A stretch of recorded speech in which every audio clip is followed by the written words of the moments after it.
আল্লাহ রাব্বুল আলামিন কোরআনে কারীমের মধ্যে বলেছেন, আল্লাযী খালাকাল মাউতা ওয়াল হায়াতা লিয়াবলুয়াকুম আইয়ুকুম আহসানু আমালা। আমি পরীক্ষার জন্য এই জীবন দিয়েছি তোমাদেরকে, পরীক্ষা হবে।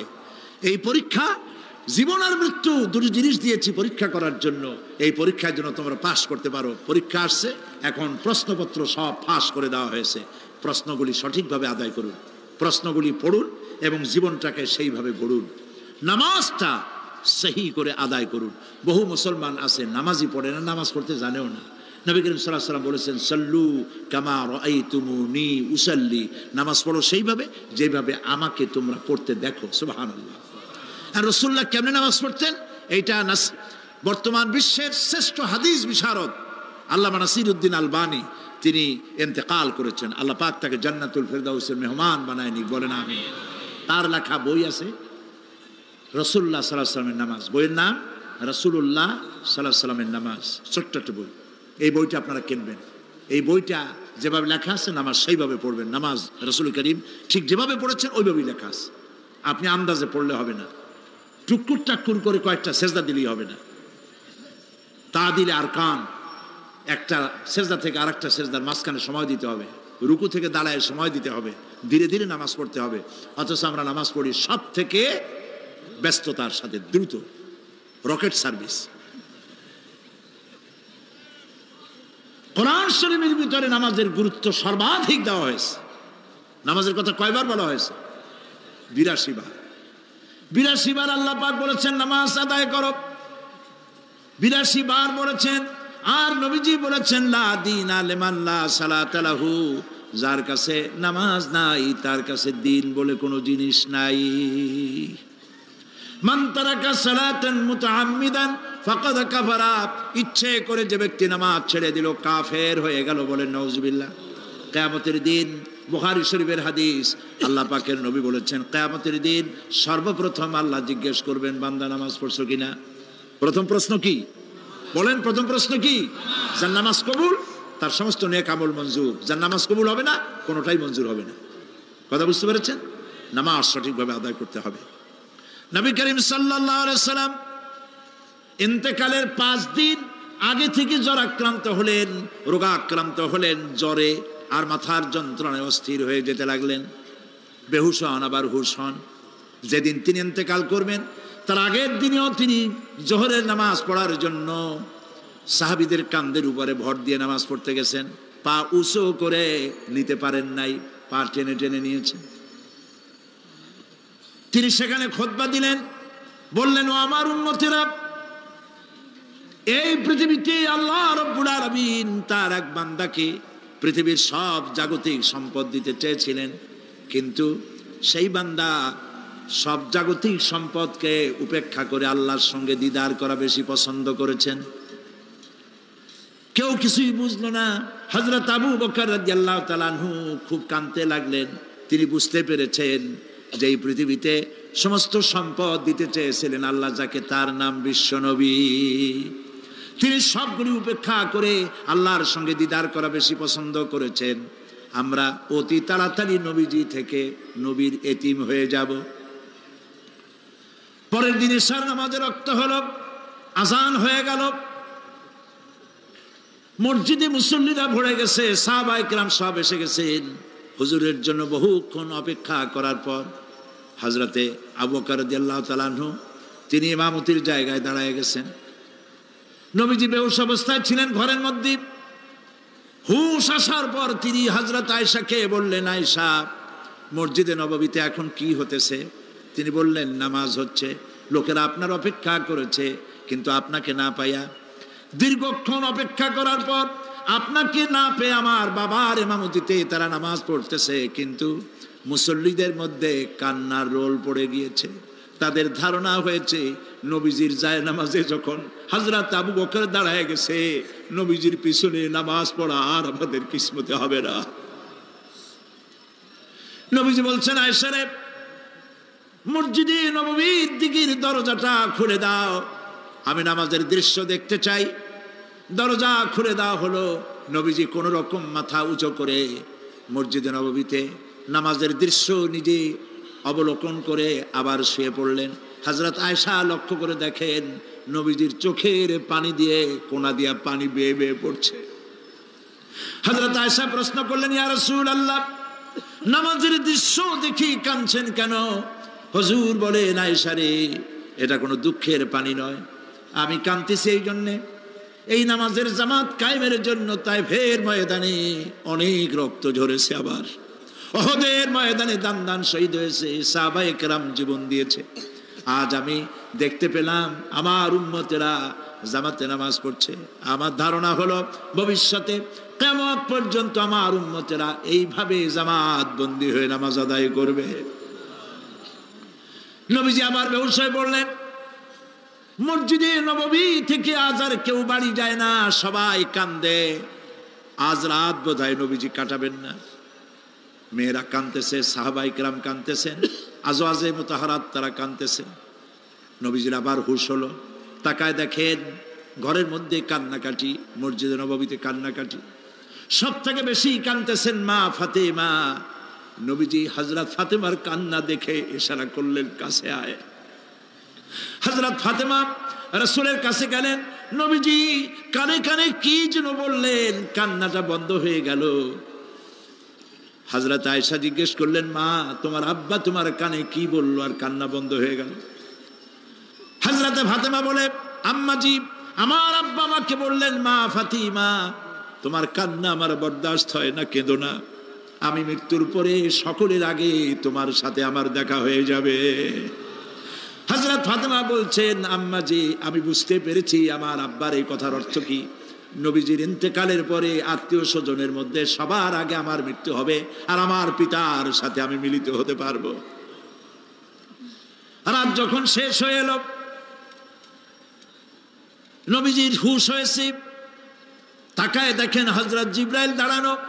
হযরত জিবরাইল নবীজির চেহারা মোবারকের দিকে তাকায় বলেন, আসসালামু আলাইকা ইয়া রাসূলুল্লাহ, আল্লাহ আপনাকে সালাম বলেছেন, আর আল্লাহ পাক জানতে চেয়েছেন আপনার মুখে আপনি কেমন আছেন। আল্লাহ জানেন আপনার অবস্থা কি, তারপরেও আপনার মুখে শুনতে চেয়েছেন আপনি কেমন আছেন। নবীজি বলছেন, জিবরাইল, বড় কষ্টে আছি, বড়ই যন্ত্রণা, বড়ই কষ্ট। হযরত জিবরাইল বলছেন, ইয়া রাসূলুল্লাহ, আজকে এক নতুন ফেরেশতা আমি সাথে করে নিয়ে এসেছি। এই ফেরেশতা পৃথিবীর কোন নবী অথবা কোন মানুষের কাছে যাওয়ার জন্য অনুমতি চায় না, আজ আপনার কাছে অনুমতি ভিক্ষা চায় কাছে আসার জন্য। ওই ফেরেশতার নাম হচ্ছে মালাকুল মউত।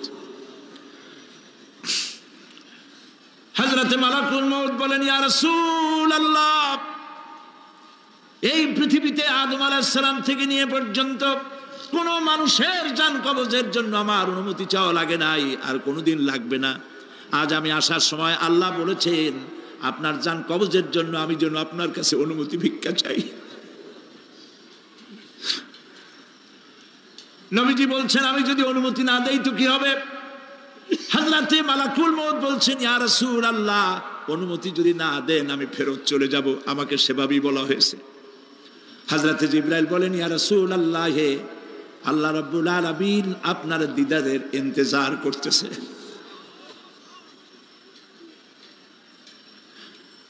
নবীজি বলছেন, মালাকুল মউত, তুমি জান কবজের কাজ শুরু করো। মালাকুল মউত যখন কাছে এসেছে, রাসূল জিজ্ঞেস করলেন, আয়েশা, ঘরে যে কয়েক টুকরা স্বর্ণ ছিল সেগুলোর কি অবস্থা? ছোট ছোট 6 টুকরা স্বর্ণ ছিল। হযরত আয়েশা বলছেন, হুজুর, আমি এগুলো রেখে দিছি। হুজুর বলছেন, না, রাখতে পারবে না, আমার ইন্তেকালের আগে খয়রাত করে দাও। মুহাম্মদ সাল্লাল্লাহু আলাইহি ওয়াসাল্লাম আল্লাহর কাছে অবস্থায় উঠবে না যে তার ঘরের ভিতরে সোনা ছিল, দিয়ে দাও, খয়রাত করে দিয়ে দাও। হযরত মালাকুল মউত রাসূলের জান কবজ শুরু করে দিলেন। রাসূলুল্লাহ জীবনের শেষ কথা বললেন, আসসালাত আসসালাত ওয়া মা মালাকাত আইমানুকুম। আমার উম্মতেরা, বিদায় লগ্নে বলে গেলাম, নামাজ নামাজ নামাজ ছেড়ে দিও না।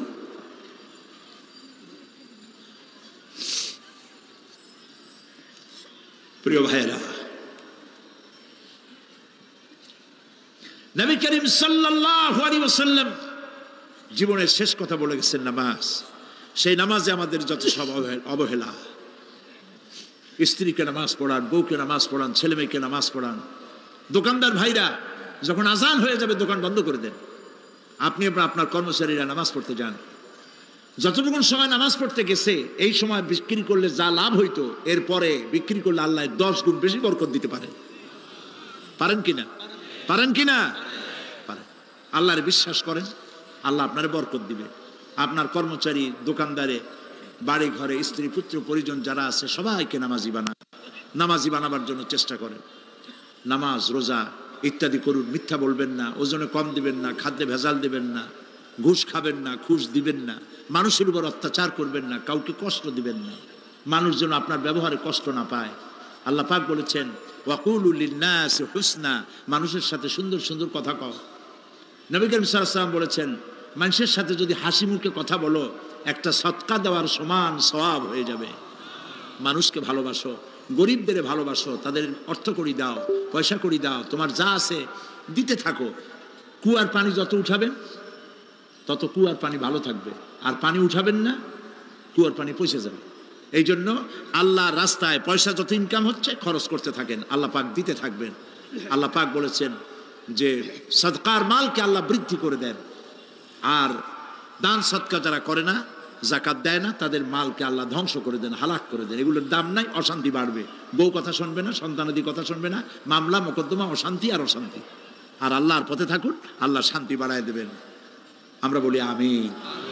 প্রিয় ভাই সব, আমি কিছু আলোচনা আজকে আল্লাহ পাক যা করাইছেন এগুলি যেন আল্লাহ আমারে আমল করার তৌফিক দেন। আমি মাঝে মধ্যে ভয় পাই, একদিন তো এই খবর নিশ্চয়ই হবে যে সাইদি বিদায় হয়ে গেছে। সেদিন খালি হাতে যেন আল্লাহর কাছে না যাই, আমি যেন আসামি না হই যে আমি যা বলছি মানুষকে 40 বছর একটানা যা বললাম আমি নিজে আমল করতে পারি নাই। এরকম ভিক্ষুক যেন আমি না হই, আমি যা মানুষকে বলেছি আমি যেন তা আমল করতে পারি। আমি আপনাদের কাছে দোয়া চাই। আমরা কেউ বাঁচবো না, এই যে দেখা হলো আবার দেখা নাও হইতে পারে। সেই জন্য আমরা আমাদের জীবনকে যেন তৈরি করি। আপনারা কোরআন শরীফ পড়ুন, দিন শিখুন, ঈমান শিখুন, ভালো থাকুন, ভালো হয়ে চলুন। আল্লাহ রাব্বুল আলামিন পরীক্ষার জন্য আমাদেরকে এই ময়দানে ছেড়ে দিয়েছেন। প্রশ্ন কি হবে আল্লাহ সব বলে দিয়েছেন। প্রশ্ন কি হবে? তোমার যৌবন, এ ব্যাপারে প্রশ্ন করা হবে। কোন পথে ইনকাম করেছো প্রশ্ন করা হবে। কোন পথে খরচ করেছো প্রশ্ন করা হবে। দ্বীনের ইলম যতটুকুন হাসিল করেছিলে তার কতটুকুন নিজে পালন করেছো, আর দ্বীনের দাওয়াত কতটুকুন মানুষের কাছে পৌঁছায়ছো, প্রত্যেকটি ব্যাপারে কিয়ামতে আল্লাহর কাছে জবাব দিতে হবে। এই জন্য কবি বলছেন আমল সে जिंदगी बनती है ये जन्नत भी व जहन्नम भी ये खाकी अपनी फितरत है ना नारी ना नूरी। মানুষের জীবন আমল দিয়ে গঠন হয়, আমল দিয়ে জীবন গড়ে। নইলে এই মাটির তৈরি দেহ জান্নাত আর জাহান্নামের কিছু দিয়ে তৈরি হয় নাই। আপনি ইচ্ছে করলে দেহটারে জাহান্নামের জন্য উপযোগী করতে পারেন, ইচ্ছে করলে এই দেহটাকে জান্নাতের জন্য উপযোগী করতে পারেন। এটি আপনার ইখতিয়ারে আল্লাহ দিয়েছে, আপনাকে বাধ্য করা হয় নাই যে সেজদা না দিলে ফেরেশতা এসে ঘাড়ের উপরে পিটাবে, সুদ ঘুষ জেনা করলে পরে ঠ্যাং পিটায় ভেঙে দেওয়া হবে না। আপনি বাধ্য নন। আপনি সম্মানিত জীব, আল্লাহ সম্মানিত প্রাণী আল্লাহ পাকের। সেই জন্য মানুষকে বাধ্য করা হয় নাই। অটোনোমাস বডি, অটোনমি দেওয়া হয়েছে, আপনাকে স্বাধিকার দেওয়া হয়েছে। চন্দ্র সূর্যের ব্যাপারে স্বাধিকার দেওয়া হয় নাই।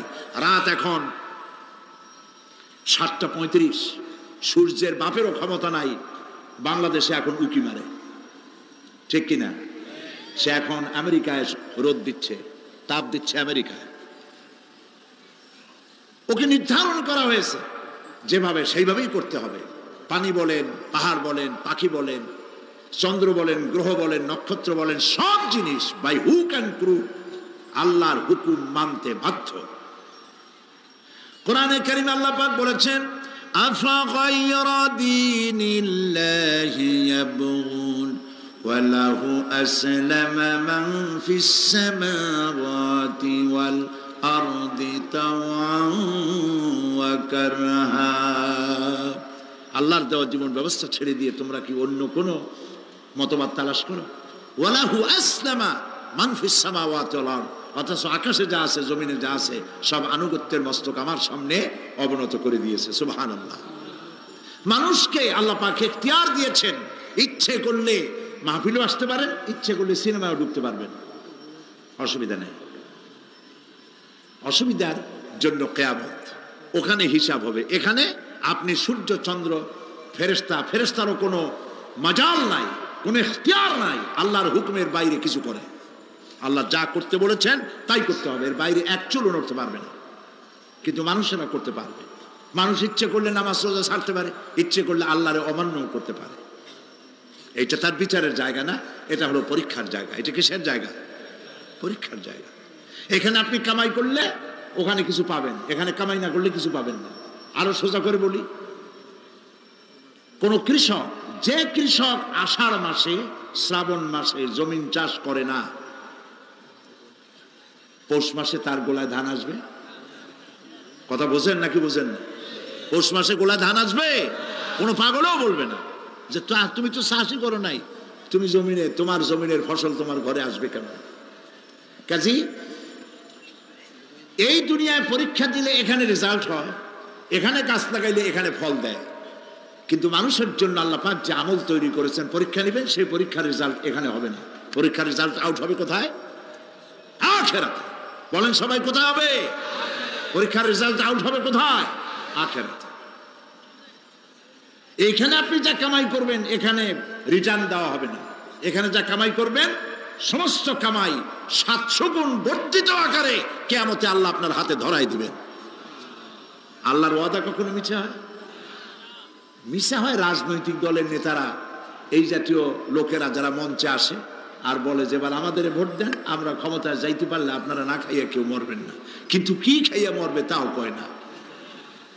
সেদিন শুনলাম এই যে নির্বাচন এখন একটা চলতেছে, স্লোগান, বাপ দাঁড়াইছে, ছেলে তো বলে রহিম ভাই আমার ভাই, তোমার ভাই, বাপের নাম রহিম। তারপরে শুনলাম বলতেছে বেগুন ভাইয়ের চরিত্র, আজকাল নাম রাখে তো আদর করে, বেগুন পটল, বেগুন ভাইয়ের চরিত্র ফুলের মতো পবিত্র। আমি আর একজনের পাশে থেকে কইল যে নামাজ পড়ে না, একক তো এমনই ফুলের মতো চরিত্র। তো দুনিয়ার ময়দানে আপনি যা কামাই করবেন এখানে রেজাল্ট আউট হবে, এখানে আপনি পাবেন ফল, এখানে পাবেন। যা করবেন এখানে গাছ লাগাবেন, ফল লাগাবেন, এখানে পাবেন। আর আল্লাহর জন্য যেটা করবেন সেটার ফল, সেটার রেজাল্ট কিয়ামতে বাইরে হবে। সুবহানাল্লাহ। এখানে পরীক্ষা দিয়ে যদি কেউ ফেল করে, ম্যাট্রিক পরীক্ষা দিয়ে ফেল করেছে, ফাজেল পরীক্ষা দিয়ে ফেল করেছে, আবার পরীক্ষা দিয়ে পাশ করার সুযোগ আছে, আবারও ফেল করেছে, আবারও পরীক্ষা দিয়ে পাশ করার সুযোগ আছে। 10 বার যদি ফেল করে আরো 10 বার পরীক্ষা দিয়ে পাশ করার সুযোগ আছে।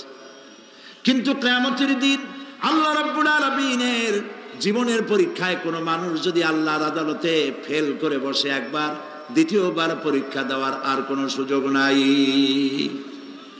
এই পৃথিবীতে যদি কেউ নিম্ন আদালতে মামলায় হেরে যায়, জজ কোর্টে করবে, যদি হেরে যায় হাইকোর্টে করবে, হেরে গেলে আপিল করবে সুপ্রিম কোর্টে, সুপ্রিম কোর্টেও যদি হেরে যায় তাহলে প্রেসিডেন্টের কাছে আপিল করবে। সুযোগ আছে কয়েকবার। কিন্তু কিয়ামতের দিন জীবনের আদালতে কোনো মানুষ যদি একবার ফেল করে বসে, জীবনের মামলায় যদি একবার হেরে যায়, দ্বিতীয়বার আপিল করার আর কোনো জায়গা নাই। সেই আখিরাতে রেজাল্ট আউট হবে। আমরা সব মরে যাব, আমরা সব কি হব? সব মরে যাব। আল্লাহ পাক আমাদেরকে উঠাবেন আবার। মানুষকে কবরে রাখার সময় আমরা কি বলি? মিনহা খালাকনাকুম, জানেন না? পড়েন, মিনহা খালাকনাকুম ওয়া ফিহা নুঈদুকুম ওয়া মিনহা নুখরিজুকুম তারাতান উখরা। এই মাটি দিয়ে তোমাকে তৈরি করা হয়েছিল, এই মাটির মধ্যে রেখে গেলাম। এর থেকে আবার তোমাকে উত্থিত করা হবে। কে বলতেছেন এ কথা? আল্লাহ পাক বলছেন, আল্লাহ তাআলা বলছেন। কি নিষ্ঠুর এই পৃথিবী! ভেবে দেখেছেন কি একবারও কি ভেবে দেখেছেন এই পৃথিবী কত নিষ্ঠুর? এই সন্তান সন্ততি সব একটি মোহ, একটি মায়া, একটি মহব্বত, একটি প্রতারণা। যে বইয়ের জন্য হারাম ইনকাম করেছেন, যে সন্তানদের জন্য হারাম ইনকাম করেছেন, জান দিলেন, রক্ত দিলেন, জীবন দিলেন, সারা রাত কষ্ট করেছেন, দৌড়দৌড়ি করেছেন, যখন মরে গেলেন, যে বাচ্চাটা আপনি কোলে না নিলে কলিজা ঠান্ডা হয় না, সেই বাচ্চা বলবে, মাকে বলবে, মা বাপের লাশ যে রুমে আছে আমার সেখানে নিও না, আমার ভয় করে। ঠিক কিনা? স্ত্রীও আরো দু একজন লোক না হলে লাশের ঘরে থাকতে পারবে না, তারও ভয় করবে। থাকলে বড় জোর মা থাকতে পারে, বাপ থাকতে পারে। যাকে বিবাহ করার পর অনেক সন্তান আছে, মা বাপকে চোখে দেখতে পারে না, বড় কথা মতো মায়ের সাথে কথা বলা বন্ধ করে দেয়। হয়তো কুমিল্লা এরকম নাও থাকতে পারে। বউ তো নালিশ করছে, মায়ের সাথে কথা কয় না, আবার বলে এই বুড়িটা মরে না কেন? নাউযুবিল্লাহ, নাউযুবিল্লাহ। বুড়িটারে মরার কথা বলতেছো তুমি। তোমার ছোট্টবেলায় যখন তোমার টাইফয়েড হয়েছিল, অসুখ করেছিল, গরিব বাবা, বাড়িতে ল্যাপ নাই, খাতা নাই, তোষক নাই, সেই জায়গায় মা তার কাপড় বিছায় দিয়া বুকের উপরে নিজের শরীরের উষ্ণতা দিয়া বাঁচায় রাখার চেষ্টা করেছে, নিজে না খেয়ে খাওয়াইছে, অসুখ সারে না। মা ওই মুমূর্ষ বাচ্চার সেরানে তার মাথার কাছে বসে তাহাজ্জুদের নামাজ পড়ে কোরআন শরীফ তেলাওয়াত করে, চোখ দিয়া পানি পড়ে আর বলতে তাকে, রব্বুল আলামিন আমার জীবনটারে দিয়া আমার কলিজার টুকরা সন্তানটারে বাঁচাইয়া দাও। যেই মা নিজের জীবন দিয়া সন্তান বাঁচাইতে চাইলো, সেই সন্তান আজকে বউ পাইয়া মাকে ভুলে যায়, মায়ের সাথে খারাপ ব্যবহার করে। আল্লাহ রাব্বুল আলামিন বলেছেন, মা বাবার সঙ্গে খারাপ ব্যবহার করো না, ভালোবাসায় কথা বলো। ওয়াকুল লাহুমা কাওলান কারীমা, সম্মান সূচক কথা বলো। মা বাবার জন্য দোয়া করো আমার কাছে। কে বলতেছেন? আল্লাহ তাআলা বলছেন দোয়া করো আমার কাছে এই ভাষায়, রব্বিরহামহুমা কামা রাব্বায়ানি সাগীরা। পড়েন সবাই, রব্বিরহামহুমা কামা রাব্বায়ানি সাগীরা। আয় আমার রব, আমার মা বাপ যেমনে ছোটবেলায় আমাকে অত্যন্ত যত্ন করে লালন পালন করেছে, আল্লাহ তাআলা তুমি দয়া করে আমার মা বাপকে তোমার রহমতের করে লালন পালন করো। সুবহানাল্লাহ। প্রত্যেক নামাজের পর সকলে এই দোয়া পড়বেন, মনে থাকবে? মনে থাকবে? প্রিয় ভাই সব, সেই কিয়ামতের মাঠে আমাদেরকে উঠতে হবে, আল্লাহর দরবারে উঠতে হবে। সেই সময় আমাদেরকে কেউ উপকার করবে না। ইয়াউমা লা ইয়ানফাউ মালুন ওয়ালা বানুন, সম্পদ আর সন্তান সন্ততি কোনো কাজে লাগবে না। মা তার সন্তানকে চিনবে না, সন্তান তার মাকে চিনবে না, বাপ তার সন্তানকে চিনবে না, কেউ কাউকে পরিচয় দিবে না। কি মারাত্মক অবস্থা! মানুষ চরম অসহায় হয়ে যাবে। চতুর্দিকে ফেরেশতার আনাগোনা, সূর্য মাত্র 1 হাত উপরে, প্রচন্ড তাপ নিয়ে সূর্য অবস্থান নেবে, মাথার চান্দি ফেটে গিয়ে গুনাহগারের মাথার মগজ গলে গলে পড়তে থাকবে। পিপাসার যন্ত্রণায় জিহ্বাটা ঝুলে কুকুরের মতো করে নাভিস্থল পর্যন্ত ঝুলে পড়বে। কেউ উপকার করবে না, কেউ জিগাবেও না। অনেক লোক আছে পীরের কাছে মুরিদ হয় আর মনে করে পীর সাহেব তারে কিয়ামতে সুপারিশ করবে। অসম্ভব। আয়াতুল কুরসির মধ্যে আমরা পড়ি, মান যাল্লাযী ইয়াশফাউ ইনদাহু ইল্লা বিইজনিহি। কে আছে এমন, কার হিম্মত আছে আল্লাহ পাকের বিনা অনুমতিতে কথা বলে, সুবহানাল্লাহ বলে। কোথার পীর, কোথার খাজা বাবা হারায় যাবে। ইব্রাহিম আলাইহিস সালামের মতো পয়গম্বর কি মনে করে? আল্লাহর খলিল। ইব্রাহিম আলাইহিস সালাম আল্লাহর কি? আল্লাহর খলিল। আল্লাহর খলিল কিয়ামতের দিন বলবেন, আল্লাহ পাক, আয় আল্লাহ তাআলা, আমার বাপের কাছে আমার একটা ওয়াদা ছিল, আমি সুপারিশ করব তার জন্য, তুমি দয়া করে আমার বাপকে জাহান্নাম থেকে ক্ষমা করো, আমি তার জন্য সুপারিশ করতেছি। আল্লাহ তাআলা বলবেন, ইব্রাহিম, তোমার সুপারিশ মঞ্জুর হলো না। কথা বুঝতেছেন না? বুঝতেছেন না? ইব্রাহিম আলাইহিস সালাম যদি বাপের জন্য সুপারিশ করতে না পারে, ইব্রাহিম আলাইহিস সালাম তিনি যদি তার বাপের জন্য সুপারিশ করিয়া যদি ব্যর্থ হন, আপনার পেশাব কোন কামে লাগবে চিন্তা করেন। নবী করিম সাল্লাল্লাহু আলাইহি ওয়াসাল্লামকে প্রশ্ন করা হয়েছে, হে রাসূল, আপনার আব্বা আম্মার অবস্থা কি হবে? কথা কি শোনেন নাকি? আপনার আব্বা আম্মার অবস্থা কি হবে? নবী করিম সাল্লাল্লাহু আলাইহি ওয়াসাল্লাম বলেছেন, আমি আমার আব্বা আম্মার কোন উপকারে আসব না। ইন্না লিল্লাহি ওয়া ইন্না ইলাইহি রাজিউন।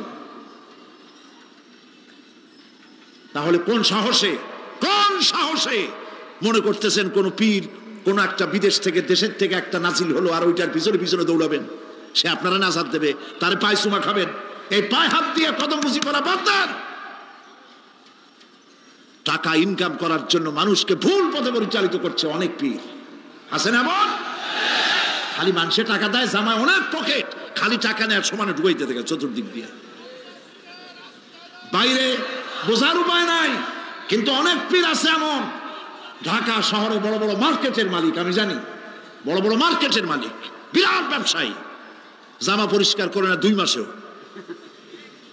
মানুষকে দেখাবার জন্য গামছাটা নাকের কাছে ধরে ফত ফত করে আওয়াজ করে, মনে হয় যেন কাঁদতেছে। আজ বিশাল তাসান্ন হাবিজাবি জিকির শিখায়, লা ইলাহা কতক্ষণ, ইল্লাল্লাহ কতক্ষণ, আল্লাহ আল্লাহ কতক্ষণ, কোথায় পাইছো? ইল্লাল্লাহ ইল্লাল্লাহ কিসের জিকির? ইল্লাল্লাহ মানে কি? আল্লাহ ছাড়া, আল্লাহ ছাড়া, আল্লাহ ছাড়া, আল্লাহ ছাড়া কি? কাজী রাসূলুল্লাহ যা করেন এগুলি বেদাত। এই সব পীরের পাশে যাবেন না, মনে থাকবে।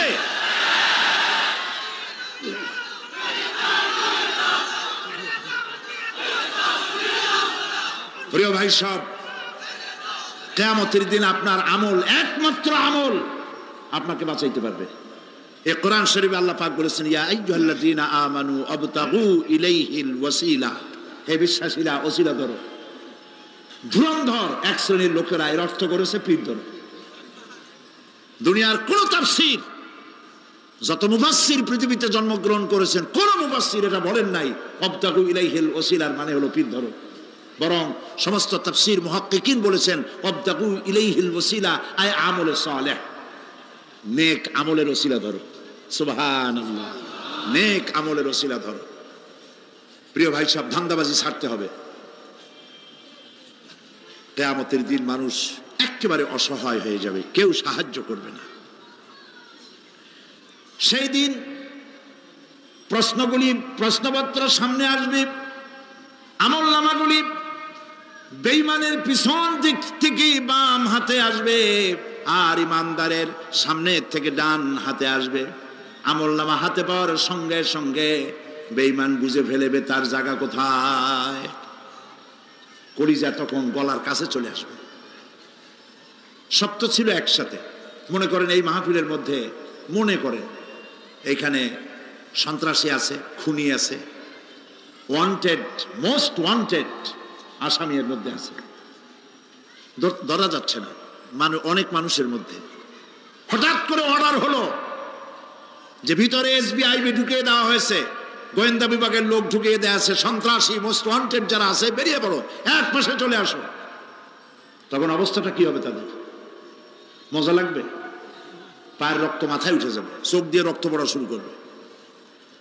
সমস্ত মানুষ একসাথে ছিল হাসরের ময়দানে, হঠাৎ করে অর্ডার হয়ে যাবে, আমতাজুল ইয়াউমা আইয়ুহাল মুজরিমুন, হে অপরাধীর দলেরা আলাদা হয়ে যাও। ইন্না লিল্লাহ, আলাদা হয়ে যাও। সমস্ত মানুষ সেখানে খালি পায়ে উঠবে, কারো পায়ে জুতা নাই, স্যান্ডেল নেই, পরনে কোনো কাপড় নাই, গায়ে কোনো কাপড় নাই, মাথায় কোনো আবরণ নাই। হযরত আয়েশা সিদ্দিকা রাদিয়াল্লাহু তাআলা আনহা তিনি নবী করিম সাল্লাল্লাহু আলাইহি ওয়াসাল্লামের কাছে কিয়ামতের এই বর্ণনা শুনে কাঁদতেছিলেন আর বলতেছিলেন, হে আল্লাহর রাসূল, কিয়ামতে সকলকে ভাবে উঠতে হবে, এমনকি আমাকেও? হুজুর বললেন, প্রত্যেকটি মানুষকেই উলঙ্গিনী হয়ে উঠতে হবে। তিনি প্রশ্ন করলেন, তখন কি শরম হবে না? নবী করিম সাল্লাল্লাহু আলাইহি ওয়াসাল্লাম বলছেন, জাহান্নামের ভয়তে কেউ কারো দিকে তাকাবার সুযোগ পাবে না। সব উপরের দিকে তাকায় থাকবে আর বলবে, আল্লাহ আমারে বাঁচাও, আল্লাহ আমারে রক্ষা করো। সমস্ত নবী আদম আলাইহিস সালাম থেকে শুরু করে ঈসা আলাইহিস সালাম পর্যন্ত সব নবী বলবেন, নাফসি নাফসি, আল্লাহ আমারে বাঁচাও, আমাকে রক্ষা করো। কোথায় যাবে আপনার পীর সাহেব? একমাত্র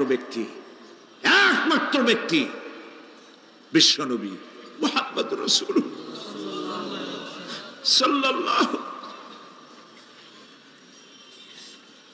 মানুষেরা হয়রান হয়ে যাবে, আদম আলাইহিস সালামের কাছে যাবে, আবাল বাশার, আপনি প্রথম মানুষ, আমরা বিপদে শেষ হয়ে গেছি, 50,000 বছর দাঁড়ায় আছি।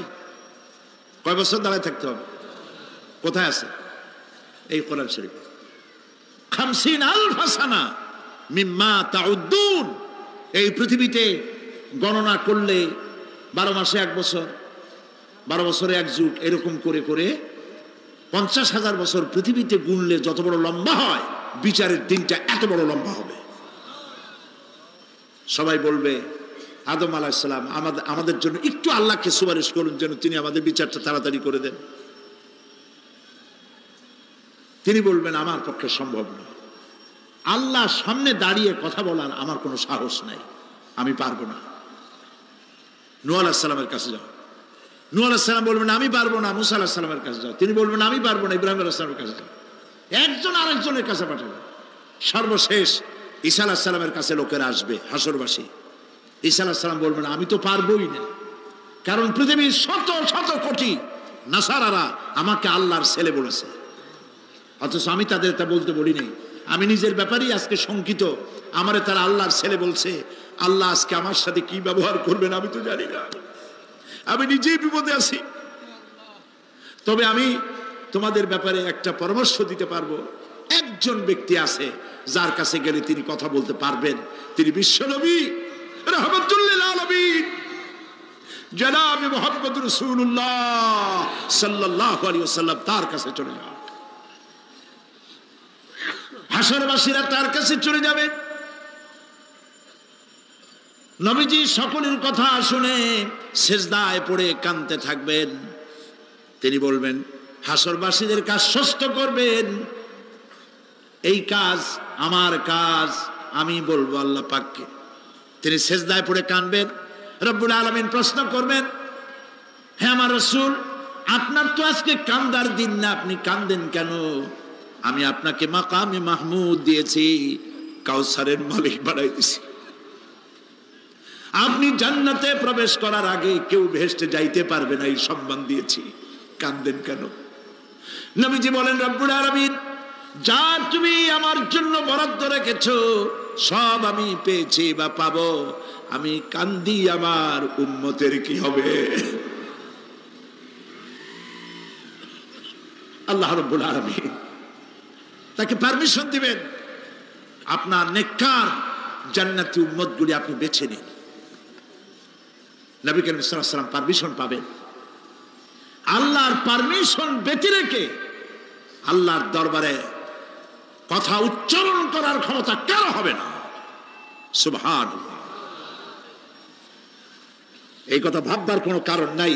অমুক পীর সাহেবের অনেক মুরিদ আছে, সব মুরিদ টুরিদ নিয়ে নারায়ে তাকবীর জিন্দাবাদ, পীর সাহেব জিন্দাবাদ, এই সমস্ত বাদ বোধ কামে লাগবে না। ওয়া কুল্লুহুম ইয়াতিহি ইয়াউমাল কিয়ামাতি ফারদা। কিয়ামতের দিন প্রত্যেককে একজন একজন করে আসতে হবে আল্লাহর দরবারে। আল্লাহ বলেছেন একজন একজন একজন, মিছিল করার উপায় নেই। আল্লাহ রাব্বুল আলামিনের দরবারে হাজির হয়ে যাবে সেই কঠিন হাসরের ময়দানে বাঁচার জন্য নবীজি দোয়া শিখায় দিয়েছেন, দোয়া করো, আল্লাহুম্মা হাসিবনি হিসাবান ইয়াসীরা। পড়েন আমার সাথে, আল্লাহুম্মা হাসিবনি হিসাবান ইয়াসীরা, আল্লাহুম্মা হাসিবনি হিসাবান ইয়াসীরা। হে আল্লাহ, তুমি আমার সহজ হিসাব নাও। নবী করিম সাল্লাল্লাহু আলাইহি ওয়াসাল্লাম নিজেই দোয়া করেছেন। চিন্তা করেন, আল্লাহ পাক নিজে, আল্লাহ তাআলা তিনি নিজে প্রশ্ন করবেন এবং পাপগুলি দেখাই দেবেন, এই সব পাপ করছো।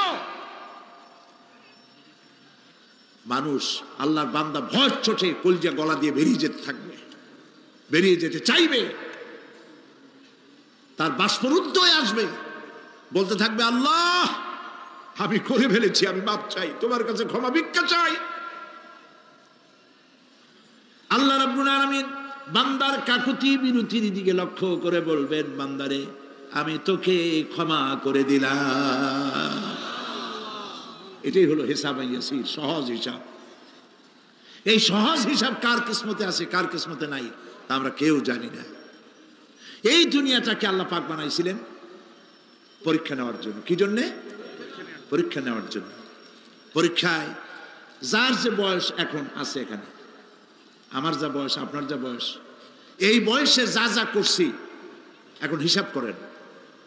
ছোটবেলায় কই মাছের কাঁটা গলার মধ্যে ঢুকছিল, তখন ক্লাস 2তে পড়ি, এরকমের একটা ঘটনা মনে আছে কিনা? মনে নাই? অন্যের বাড়ির আম পাড়তে গিয়া বাড়িওয়ালার সামনে পড়ছিলেন, 2টা থাপ্পড় দিছিল, এসব কথা মনে আছে না? আছে কিনা? এই ছোট্ট ছোট্ট কথাগুলি, কোন পুকুর পাড়ে আছার খাইছিলাম, কেডা মারছিল, সেই ছোট্টবেলা থেকে এই পর্যন্ত এই ছোট্ট কথাগুলি যদি মনে থাকে, তাহলে বড় বড় পাপ কি কি করছেন তা মনে নাই? তাহলে নিজের হিসাব নিজে করো। কিয়ামতে আল্লাহ পাক আমলনামা হাতে দিবেন, বলবেন পড়ো, ইকরা কিতাবাক, পড়ো তোমার আমলনামা। তুমি তোমার হিসাবের জন্য আজকে তুমি নিজেই যথেষ্ট। পড়ে দেখো কি করছো। ইন্না লিল্লাহি ওয়া ইন্না ইলাইহি রাজিউন। হযরত ওমর ফারুক রাদিয়াল্লাহু তাআলা আনহু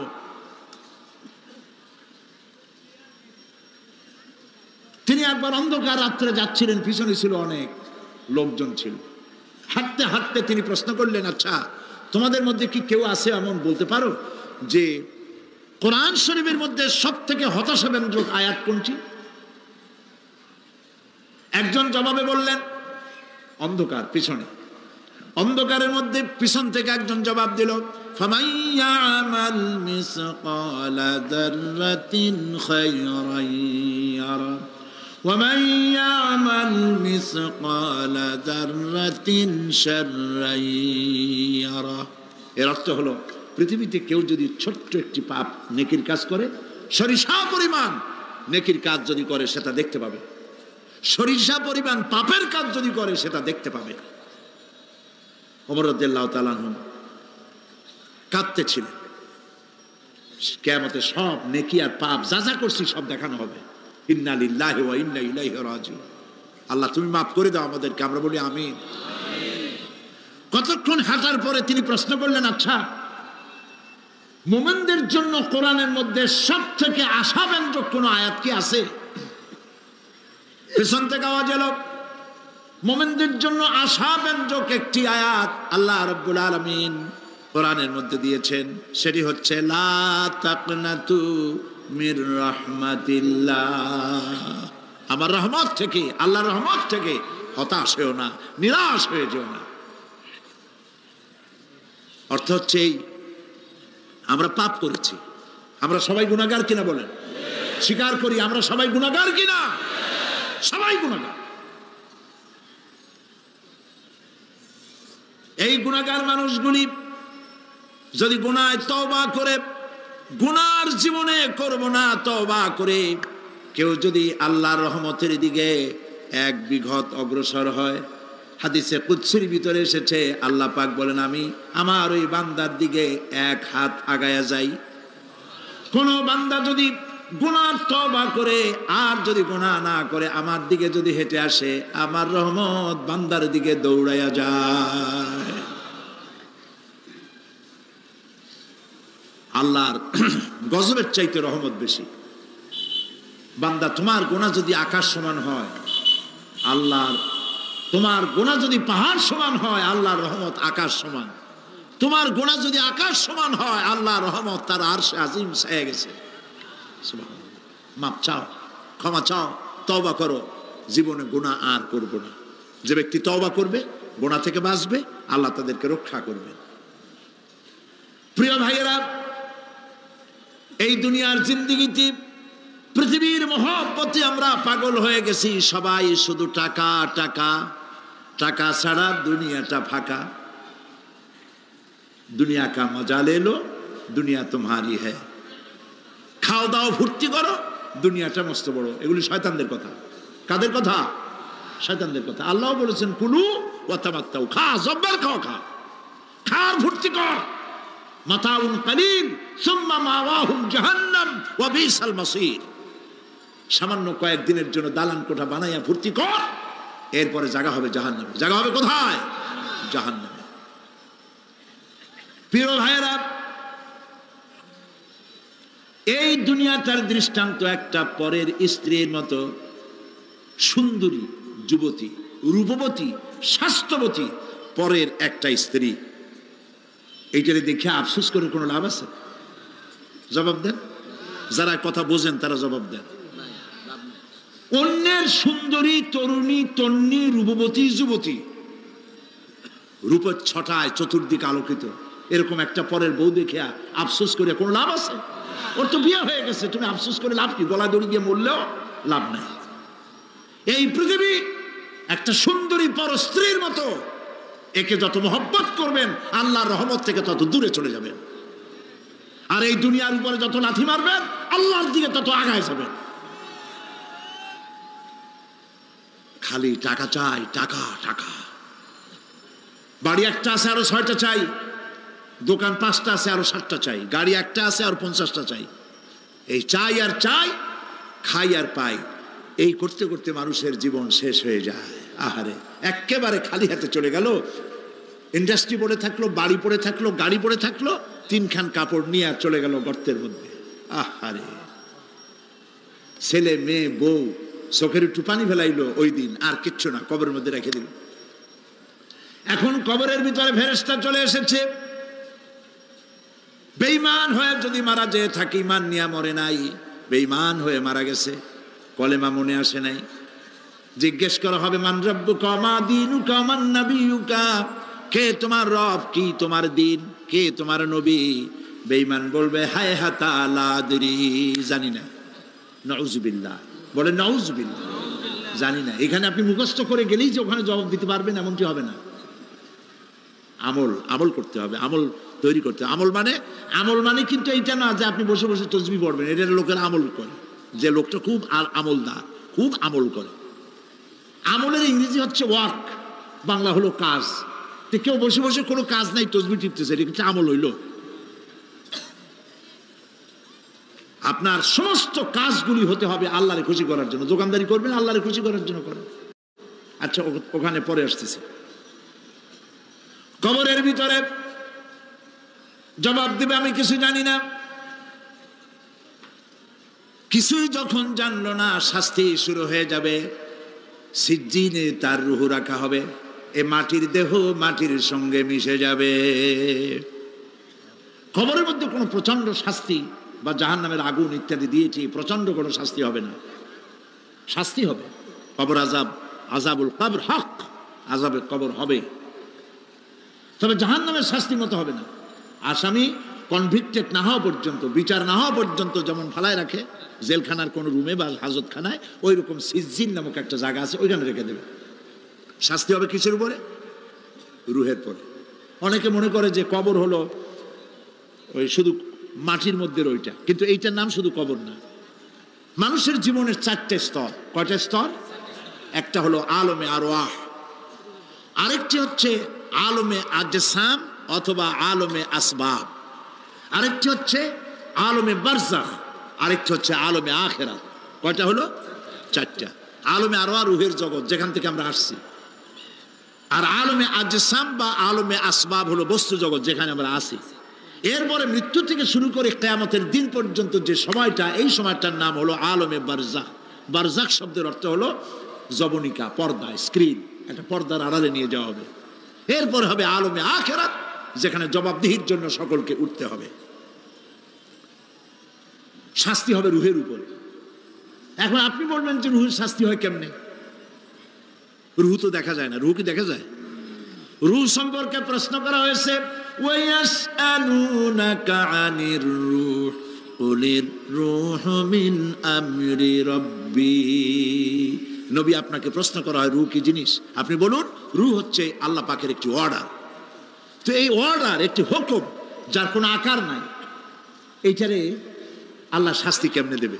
এই শাস্তি আপনি এই দুনিয়ায় বুঝতে পারবেন। হঠাৎ করে আপনার গ্রেফতারি পরোয়ানা জারি হয়ে গেছে, তখন একটা টেনশন ক্রিয়েট করে। এই শাস্তিটা কোথায় হয়? বডির উপরে না রুহের উপরে? রুহের উপরে হয়।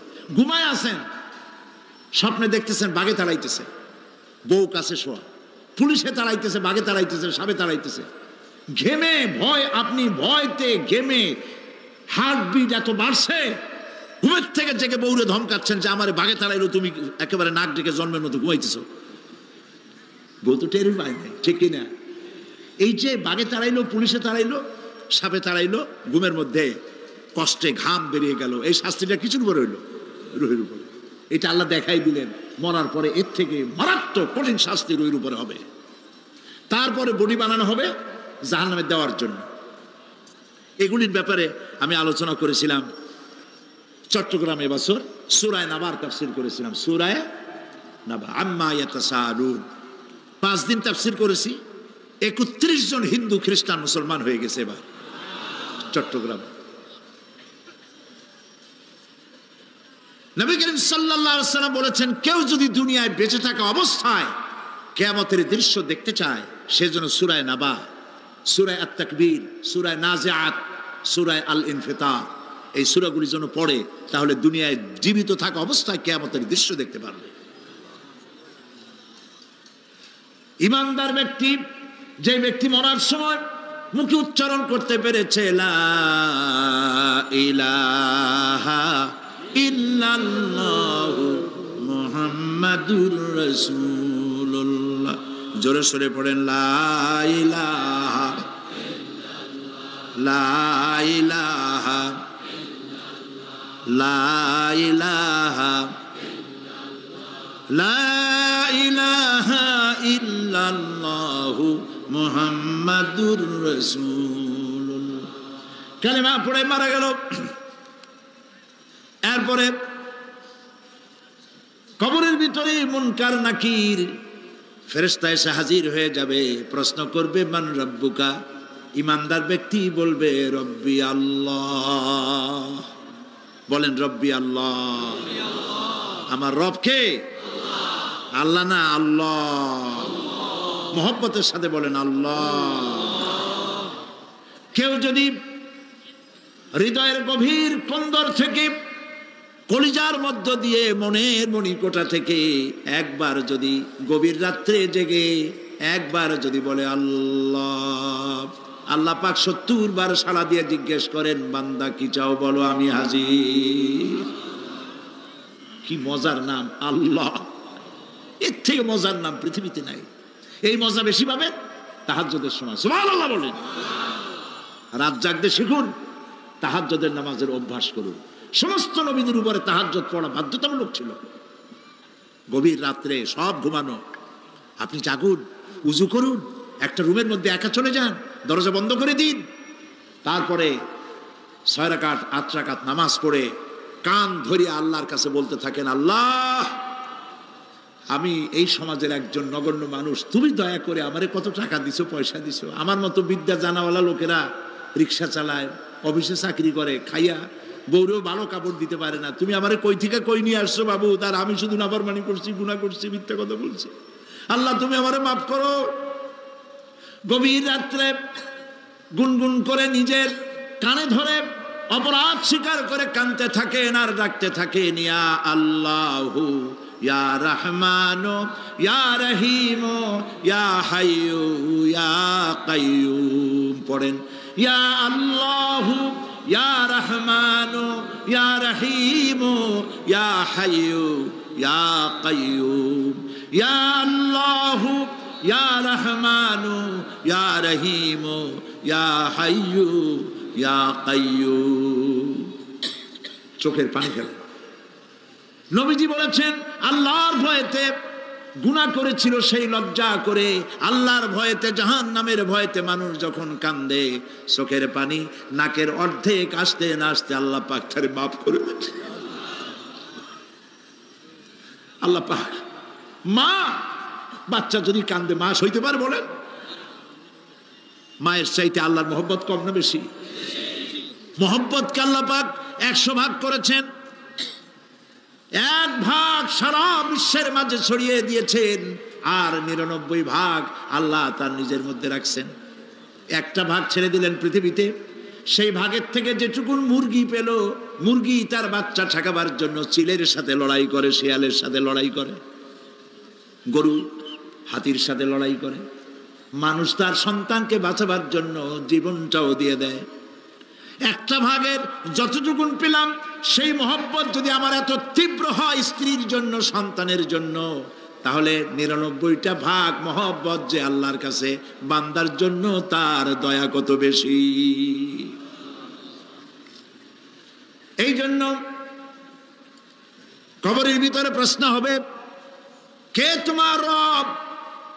মুমিন ব্যক্তি বলবে রব্বি আল্লাহ, আমার রব আল্লাহ।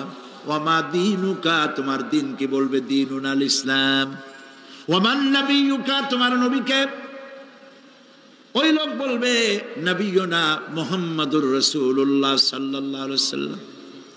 হাদিসে এসেছে ওই সময় নবীজির চেহারা মোবারক দেখানো হবে, প্রশ্ন করা হবে মা কুনতা তাকুলু ফি হাদার রাজুল, এই লোক সম্পর্কে তোমার ধারণা কি? লোকটি বলবে হাদা নবিয়ুনা মুহাম্মাদুর রাসূলুল্লাহ সাল্লাল্লাহু আলাইহি ওয়াসাল্লাম, ইনি তো আল্লাহর রাসূল, আমার নবী। সঙ্গে সঙ্গে গায়েব থেকে আওয়াজ হবে ফাফরিশু বিল জান্নাতি ওয়ালবিসু বিল জান্নাহ, ও আমার ফেরেশতারা, আমার বান্দার জন্য জান্নাতের বিছানা কবরের মধ্যে বিছায় দাও, আর আমার বান্দাকে জান্নাতের পোশাক পরায় দাও, জান্নাতের পোশাক পরায় দাও, জান্নাতের বিছানা বিছায় দাও, আর তার কবরটাকে প্রশস্ত করো ইলা মাদ্দা বাসারা, যদ্দূর তার চোখের দৃষ্টি যায় অদ্দূর বড় বানায় দাও কবর। ফেরেশতারা বলবেন নম কা নাউমুল উরুস, দুলামিয়া যেমন বাসর সজ্জায় বউ নিয়া ঘুমায়, তুমি আরামে ঘুমায় থাকো ইলা ইয়াউমিল কিয়ামা। ভাই সাহেব, এই পৃথিবীর সব ফাঁকিবাজি, মোহ, সব মোহ, স্ত্রী পুত্র পরিজন মাল ধন কিচ্ছু না, কোনো দাম নাই। আল্লাহকে ভয় করুন, আল্লাহকে ভয় করে চলুন। ভয় তো করতে পারলাম না, এত বড় একটা রমজান মাস চলে গেল, রোজা আসছিল তাকওয়া সৃষ্টি করার জন্য, সারা জীবন রোজা রাখলাম, মুত্তাকি হইতে পারলাম না। এটা ঠিক কিনা বলুন? সারা জীবন রোজা রাখলাম, মুত্তাকি হইতে পারি নাই। এখনো মিথ্যা কথা বলি, ওজনে কম দেই, খাদ্যে ভেজাল দেই, কথা ঠিক কিনা? মিথ্যা কথা বলতেছেন। মিথ্যা কথা বলা কবিরা গুনাহ, মিথ্যা কথা বলা সমস্ত গুনার মা। কথায় কথায় মিথ্যা বলা হচ্ছে। দোকানদারি করতেছেন, কষ্ট করে মাল কিনছেন, লাভের জন্যই তো কিনছেন, মিথ্যা কন কেন? ওজনে কম দিচ্ছেন, ভেজাল দিতেছেন, ভেজাল দিয়া কম দিয়া কয় টাকা উপার্জন করবেন? আর কতগুলি খাইতে পারবেন আপনি? চাউলের মধ্যে তুষ দিলেন, কুড়া দিলেন, পাথর দিলেন। আহারে মুসলমান, কি কপাল পোড়া! ওজন দিতে গিয়া একটু খিস দিয়া ধরে যেদিকে পাথরটা, আর মালটা যেদিকে সেদিক একটু নিচু করে দেয়। যে কেনে সে মনে করে মাশাআল্লাহ, লোকটা তো খুব ভালো, আবার তো বেশি দিছে। কিন্তু বাড়ি যেয়ে দেখবেন আপনারা 14 গ্রাম কম দিয়েছে। ও 14 গ্রাম তো না, এখন তো গ্রাম বলে, আগে তো আমরা ছটাক মটক বলছি, এখন গ্রাম বলে সুবিধার জন্য। এগুলি কি আমি বানায় বলতেছি না? কথা ঠিক। লাভটা কি? কি লাভ?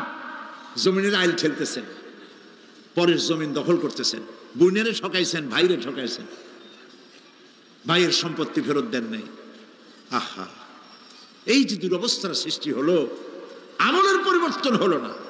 মসজিদ বানাইছি সব দালান, মসজিদগুলি সব বিল্ডিং হয়ে গেছে। নবী করিম সাল্লাল্লাহু আলাইহি ওয়াসাল্লাম বলেছেন মাসাজিদুহুম আমিরাতুন ওয়া হিয়া খারাবুম মিনাল হুদা, মসজিদগুলি সব দালান হয়ে যাবে শেষ যুগে। এগুলি নবী করিম সাল্লাল্লাহু আলাইহি ওয়াসাল্লামের ভবিষ্যৎবাণী। মসজিদগুলি কি হবে? সব বিল্ডিং হয়ে যাবে। ওয়া হিয়া খারাবুম মিনাল হুদা, হেদায়েত থেকে খালি হয়ে যাবে। হেদায়েত নাই, খালি মসজিদ, building, tiles, mosaic, air condition সব আছে, হেদায়েত নেই। কবি বলতেছেন मस्जिद तो बना ली है सब भर में ईमान की हरारत वालों ने, मन पुराना पापी रहा बरसों में नमाजी बनना सिखा।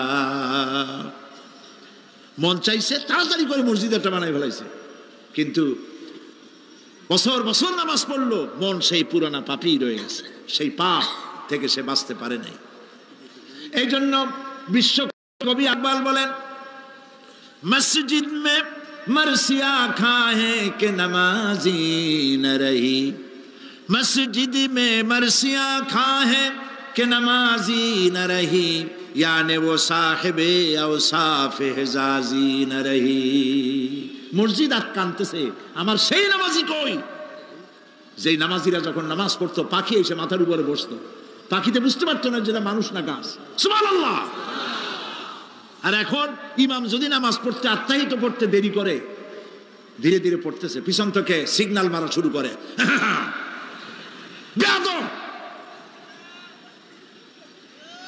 ইমাম যদি নামাজের মধ্যে, ইমামকে কখনো গলায় কাশি দিয়ে আপনি ডিকটেট করতে পারবেন না, বেয়াদবি, নামাজ নষ্ট হয়ে যাবে। অনেকে করে কিনা বলে, ওর নিজেরটা শেষ হয়ে গেছে এই জন্য ইমাম করে না কেন, সেই জন্য কাশি দেয়। এটা ফাজলামি করার জায়গা নয়। প্রিয় ভাই সব, সুতরাং আমল যদি ভালো না হয় মসজিদ সুন্দর বানায় লাভ হবে না। আমল যদি ভালো না হয় সুন্দর জামা টুপি পরে কোনো লাভ হবে না। শরীরে হয়েছে ক্যান্সার আর মাথায় মাখতেছে লক্ষ্মী বিলাসের তেল, লাভ আছে? বলেন লাভ আছে? কোনো লাভ নাই। আমল পরিবর্তন, মিথ্যা ছাড়তে হবে, মিথ্যা ছাড়তে হবে। ওয়াদা করতে পারবেন যে মিথ্যা আর বলবো না? পারবেন? ওজনে কম দেব না, ওয়াদা করতে পারবেন? জমিনের আইল ঠেলবো না, পরের হক নষ্ট করবো না, অহংকার করবো না, পারবেন? তাহলে জান্নাতের রাস্তা ক্লিয়ার হবে, নইলে ক্লিয়ার হবে না। ওয়াদা করি, বলেন ইয়া আল্লাহ। দুই হাত উঁচু করেন, বলেন ইয়া আল্লাহ, তোমার পবিত্র নামে কসম করি, ওয়াদা করি, যতদিন পর্যন্ত মালাকুল মউত আমার মাথার কাছে না আসতেছে, ফরজ নামাজ, ফরজ রোজা ছেড়ে দেব না।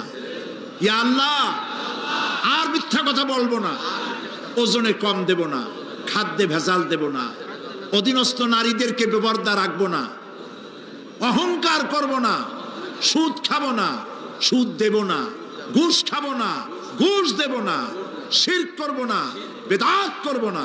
আল্লাহ তাআলা তুমি দয়া করে আমার ওয়াদা কবুল করো, আমিন।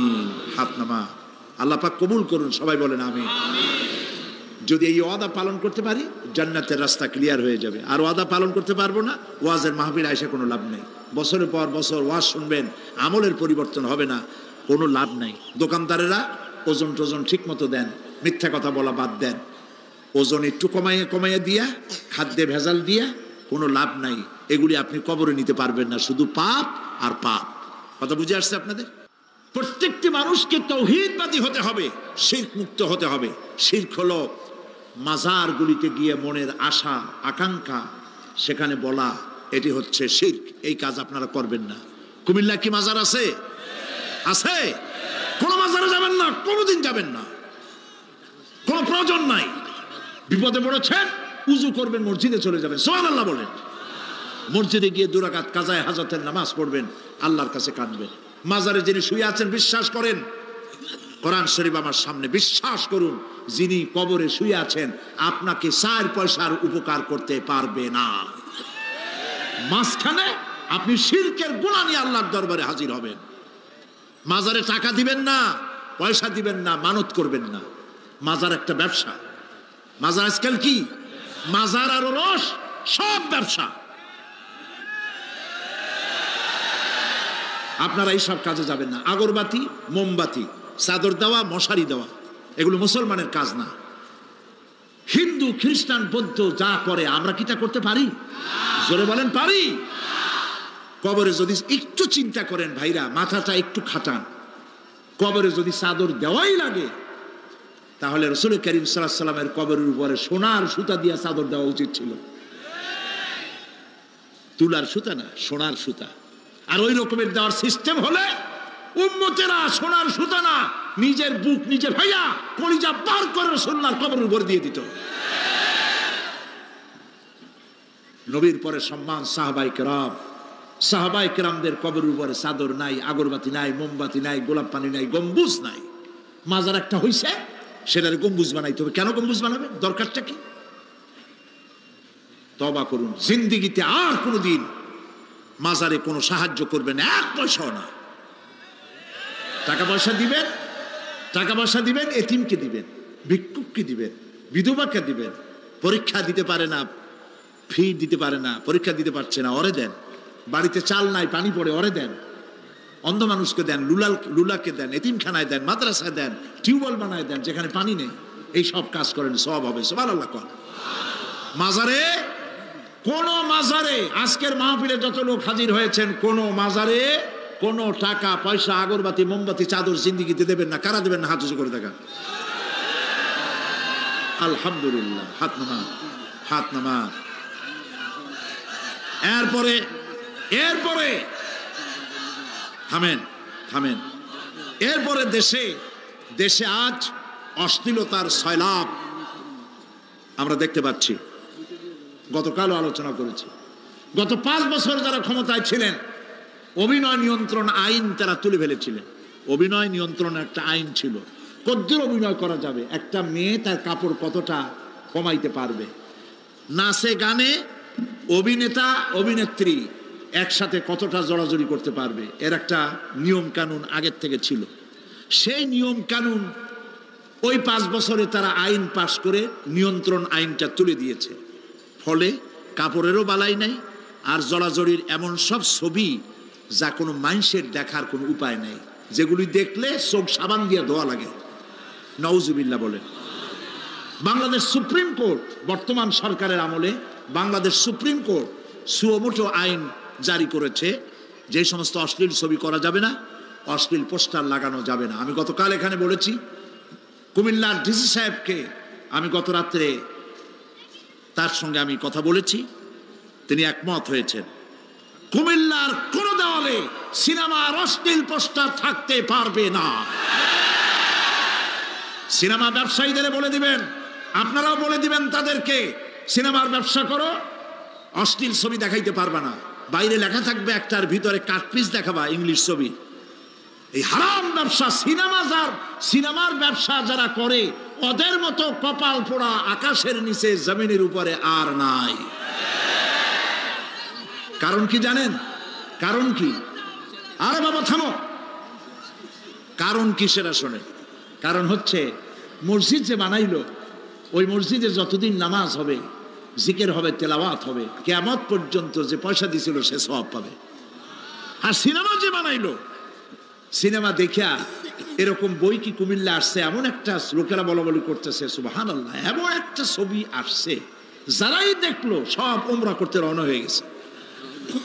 এমন ছবি আসছে যা দেখিয়া সমস্ত মানুষ তাহাজ্জুদ পড়া শুরু করছে। এরকম হয়েছে।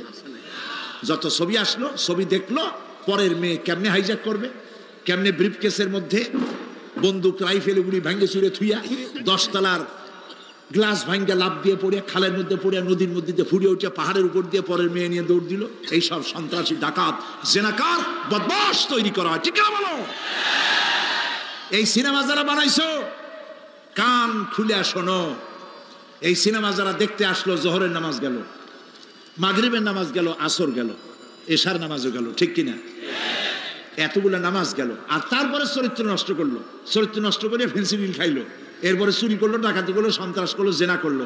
বেটা তুই মর, যে সিনেমা বানাইছো মর, মরে দেখবি কিয়ামত পর্যন্ত এই সিনেমা দেখে যত লোকের চরিত্র নষ্ট হয়েছে, সমস্ত পাপ মাথায় নিয়ে কিয়ামতে আল্লাহর দরবারে দাঁড়াতে হবে।